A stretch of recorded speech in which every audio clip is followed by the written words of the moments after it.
D4 news देख रहे तमाम दोस्तों को दीपक भंडारी का नमस्कार। चर्चा करेंगे दिन भर की बड़ी खबरों पर। अफगानिस्तान के काबुल में शनिवार को गुरुद्वारे पर हमला हुआ, जिसमें गार्ड समेत 2 अफगानी नागरिक भी मारे गए हैं। 3 तालिबानी सैनिकों के घायल होने की भी सूचना है। हमले के पीछे इस्लामिक स्टेट खुरासन मॉड्यूल्स का हाथ बताया जा रहा है। भारतीय विदेश मंत्री एस जयशंकर ने इस हमले को लेकर कहा कि गुरुद्वारा करते परवान में हुए कायराना हमले की हम कड़ी निंदा करते हैं। हमले की खबर मिलने के बाद से ही हम घटनाक्रम पर नजर बनाए हुए हैं। सिख कम्युनिटी की सुरक्षा हमारी प्राथमिकता है। इसी को लेकर पंजाब के मुख्यमंत्री भगवंत मान ने कहा, यह आतंकवादियों की ओर से की गई एक कायराना हरकत है। देखो जी, बहुत ही दुखदाई खबर सवेरे सवेरे ਅੱਜ ਸੁਣਨ ਨੂੰ ਮਿਲੀ ਕਿ ਅਫਗਾਨਿਸਤਾਨ ਦੇ ਵਿੱਚ ਗੁਰਦੁਆਰਾ ਸਾਹਿਬ ਤੇ ਅੱਤਵਾਦੀ ਹਮਲਾ ਹੋਇਆ। ਉਹਦੇ 'ਚ ਜਾਨਾਂ ਵੀ ਗਈਆਂ, ਕੁਝ ਬੰਦੇ ਫਸੇ ਵੀ ਹੋਏ। ਔਰ ਮੈਂ ਪ੍ਰਧਾਨ ਮੰਤਰੀ ਜੀ ਨੂੰ ਇਹ ਮੰਗ ਕਰਦਾ, ਪ੍ਰਧਾਨ ਮੰਤਰੀ ਤੋਂ, ਕਿ ਅਫਗਾਨਿਸਤਾਨ ਦੇ ਰਾਜਦੂਤ ਨੂੰ ਬੁਲਾ ਕੇ ਜਿਹੜਾ ਉਹਨਾਂ ਤੋਂ ਸਖਤ ਕਾਰਵਾਈ ਕਰਵਾਉਣ ਉਹਨਾਂ ਦੇ ਖਿਲਾਫ। ਇਹ ਪਹਿਲੀ ਵਾਰ ਨਹੀਂ ਹੋਇਆ, ਇਹ 3-3 4-4 ਮਹੀਨੇ ਬਾਅਦ ਉੱਥੇ ਇੱਦਾਂ ਕਰਦੇ ਰਹਿੰਦੇ ਨੇ ਉਹ। ਸੋ ਇਸ ਕਰਕੇ ਘੱਟ ਗਿਣਤੀ ਜਿਹੜੇ ਨੇ ਅਫਗਾਨਿਸਤਾਨ ਦੇ ਵਿੱਚ ਸੇਫ ਨਹੀਂ ਹੈਗੇ। ਸੋ ਇਹ ਸਾਡੀ ਤਾਂ ਬਾਣੀ ਜਿਹੜੀ ਹੈ ਉਹ ਸਰਬੱਤ ਦਾ ਭਲਾ ਮੰਗਣ ਵਾਲੀ ਹੈ। ਜਿਹੜੀ ਬਾਣੀ ਉਸ ਗੁਰਦੁਆਰਾ ਸਾਹਿਬ 'ਚ ਗੂੰਜਦੀ ਹੈ ਉਹ ਕੀ ਕਹਿੰਦੀ ਹੈ? ਨਾਨਕ ਨਾਮ ਚੜ੍ਹਦੀ ਕਲਾ, ਤੇਰੇ ਭਾਣੇ ਸਰਬੱਤ ਦਾ ਭਲਾ।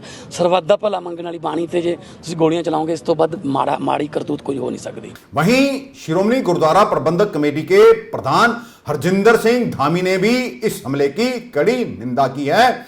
ਅੱਜ ਸਵੇਰੇ ਕਾਬਲ ਦੇ ਪਵਿੱਤਰ ਗੁਰਦੁਆਰਾ ਸਾਹਿਬ ਵਿਖੇ ਕੁਝ ਦਹਿਸ਼ਤਗਰਦਾਂ ਵੱਲੋਂ ਗੁਰਦੁਆਰਾ ਸਾਹਿਬ ਦੇ ਅੰਦਰ ਵੜ ਕੇ ਉੱਥੇ ਜਿੰਨੇ ਵੀ ਸਾਡੀ ਸੰਗਤ ਦੇ ਰੂਪ ਦੇ ਵਿੱਚ ਬੈਠੀ ਸੀ ਸੰਗਤ, ਉਹ ਗੋਲੀਆਂ ਦੇ ਨਾਲ ਸਾਰਿਆਂ ਨੂੰ ਸ਼ਹੀਦ ਕਰ ਦਿੱਤਾ।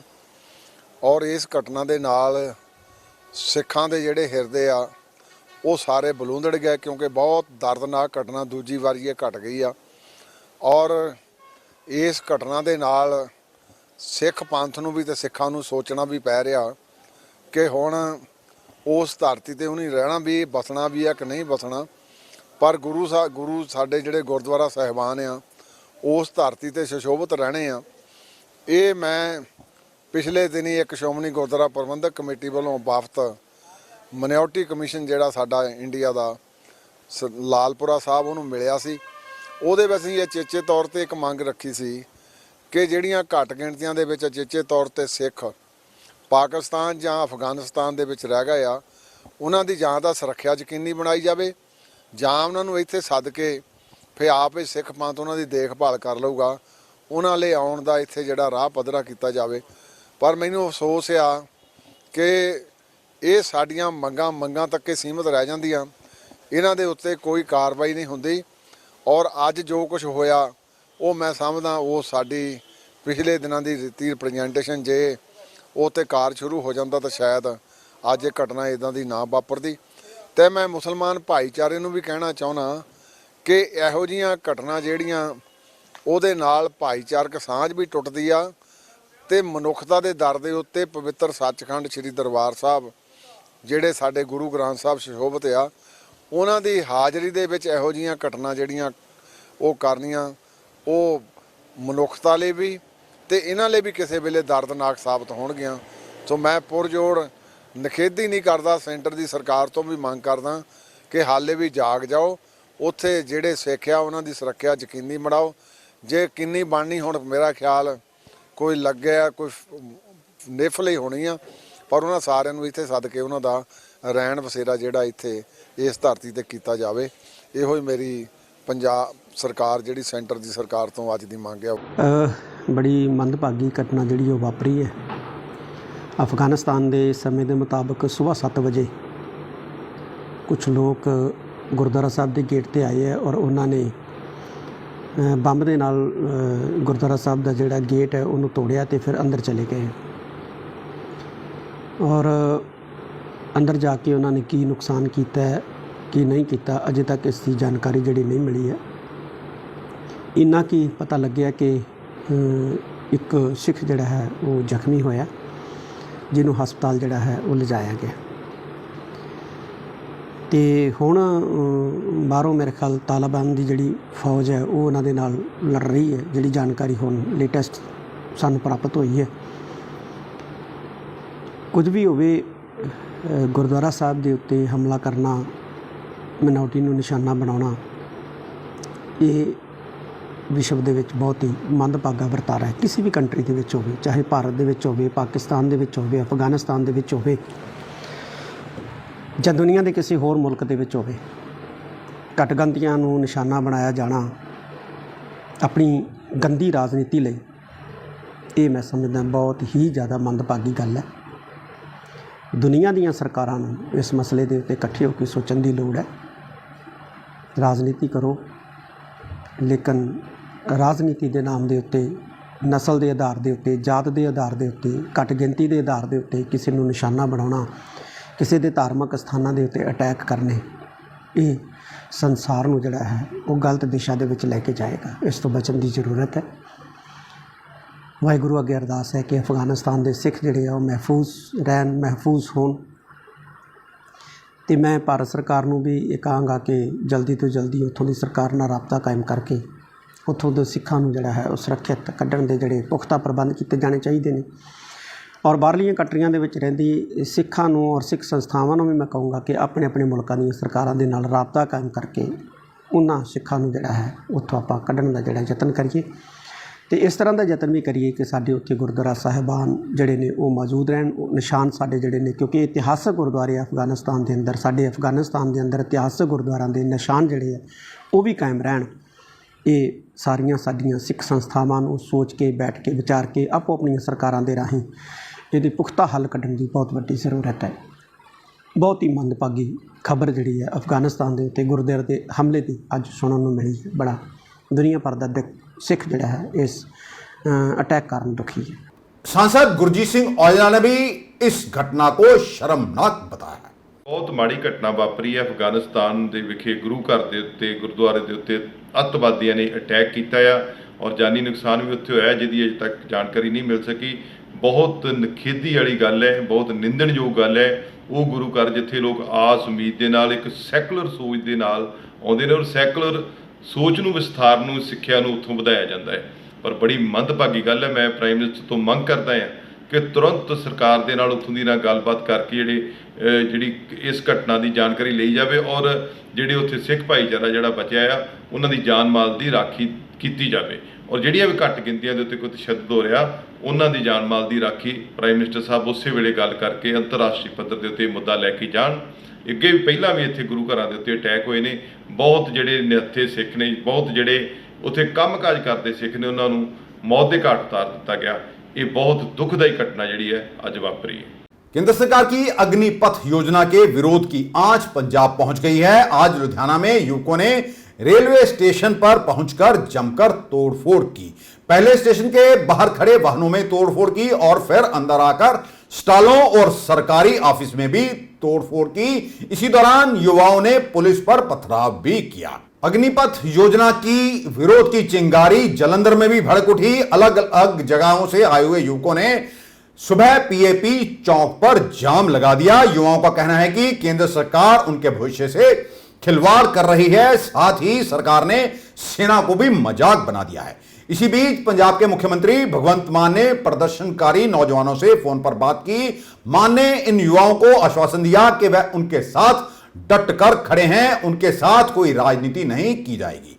युवाओं से प्रोटेस्ट खत्म करने की अपील करते हुए मुख्यमंत्री ने कहा वह किसी प्रकार का नुकसान ना करें। वहीं विरोध कर रहे युवकों का कहना है कि वह सेना में जाने के लिए दिन रात मेहनत कर रहे हैं, लेकिन अब सरकार ने नया फरमान जारी कर उनके सपनों पर पानी फेर दिया है। अमृतसर में भी इसी को लेकर हाई अलर्ट जारी कर दिया गया है। अग्निपथ के खिलाफ विरोध प्रदर्शन हो रहे हैं। इसी बीच रक्षा मंत्रालय ने अग्निवीरों को अपने मंत्रालय में होने वाली भर्तियों में 10% आरक्षण देने का ऐलान कर दिया है। रक्षा मंत्रालय के इंडियन कोस्ट गार्ड और डिफेंस सिविलियन पोस्ट के साथ डिफेंस पब्लिक सेक्टर अंडरटेकिंग की 16 कंपनियों में भी नियुक्तियों का आरक्षण इन अग्निकर्मियों को दिया जाएगा। पंजाब के मुख्यमंत्री भगवंत मान ने सेना में भर्ती की अग्निपथ स्कीम का जबरदस्त विरोध किया और कहा केंद्र सरकार फौज भी किराए और कॉन्ट्रैक्ट पर दे रही है, यह ठीक नहीं है। इससे युवाओं में बहुत गुस्सा है, इससे युवा बेरोजगार हो जाएंगे। यह स्कीम देश के लिए भी घातक है।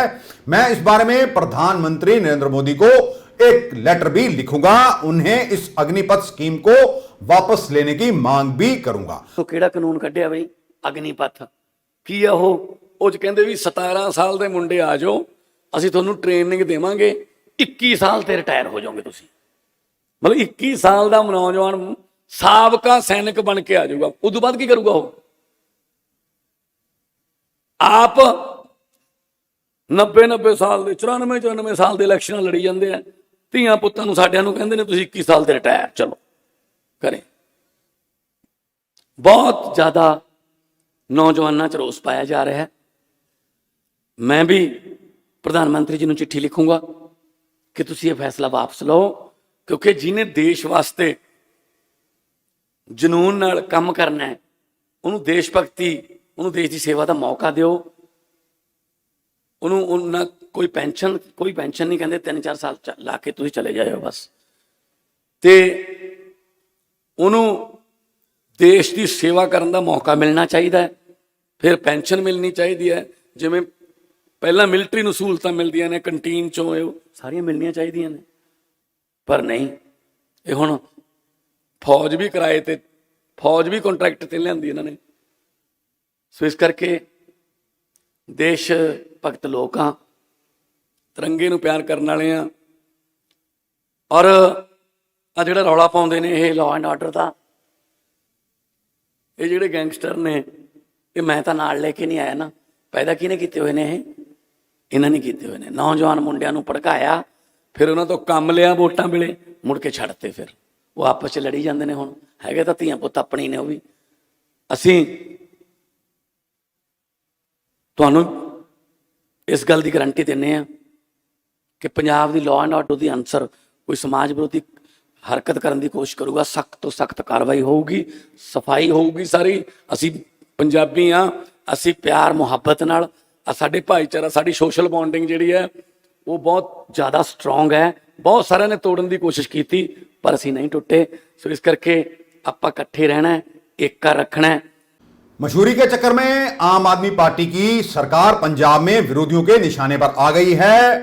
विरोधियों का दावा है कि आम आदमी पार्टी की सरकार ने 1 महीने में विज्ञापनों पर ही 24 करोड़ रुपए खर्च कर दिए हैं। इसके लिए आरटीआई इंफॉर्मेशन का हवाला दिया गया है।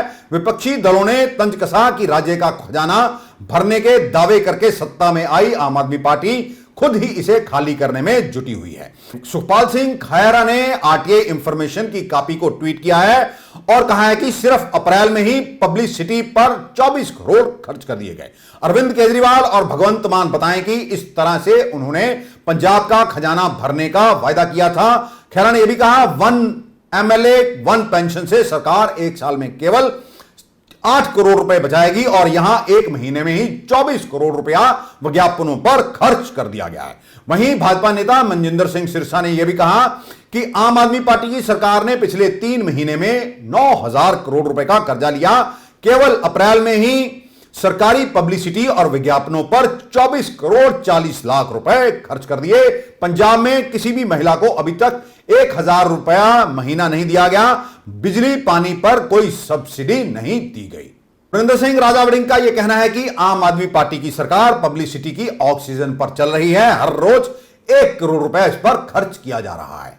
प्रधानमंत्री नरेंद्र मोदी ने अपनी मां हीराबेन के जन्म दिवस पर एक इमोशनल ब्लॉग लिखा है। आपको बता दें कि प्रधानमंत्री नरेंद्र मोदी की माता का जन्म 18 जून 1923 को हुआ था और आज वह अपने 100वें वर्ष में प्रवेश कर रही हैं। इस मौके पर प्रधानमंत्री नरेंद्र मोदी ने उनका आशीर्वाद लिया और उन्होंने अपनी मां के साथ एक तस्वीर भी साझा की है।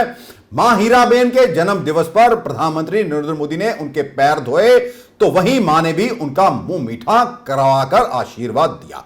प्रधानमंत्री ने इसी तस्वीरें भी साझा की हैं और उन्होंने खास मौके पर अपनी मां के लिए एक इमोशनल ब्लॉग भी लिखा है जिसमें वे लिखते हैं कि मां ये सिर्फ एक शब्द नहीं है, जीवन की वो भावना है जिसमें स्नेह, धैर्य, विश्वास कितना कुछ समाया है। मेरी मां हीराबा आज 18 जून को अपने 100वें वर्ष में प्रवेश कर रही हैं। उनका जन्म शताब्दी वर्ष प्रारंभ हो रहा है।